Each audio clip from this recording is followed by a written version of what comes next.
Militer Ukraina saat perjalanan militernya mengabadikan sejumlah kendaraan lapis baja mereka yang hancur.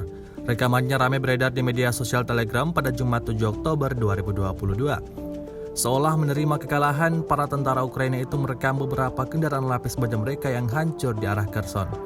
Tampak kolom kendaraan lapis baja angkatan bersenjata Ukraina yang hancur terdiri dari 5 BTR-70 dan 1 BTR-80.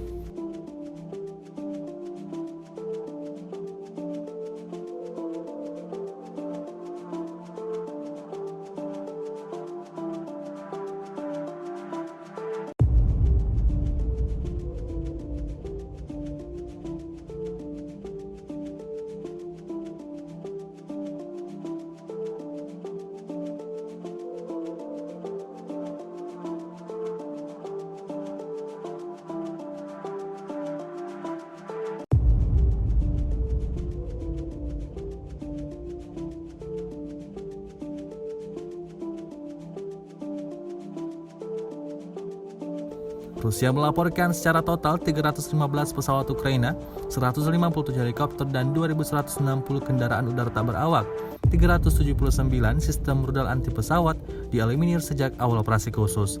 Sementara itu dari kubu Kiev, Kementerian Pertahanan Ukraina melaporkan 330 tentara Rusia dieliminir dalam sehari terakhir. Total 61.330 prajurit Federasi Rusia meninggal sejak awal konflik hingga hari ke-225. Terima kasih sudah nonton.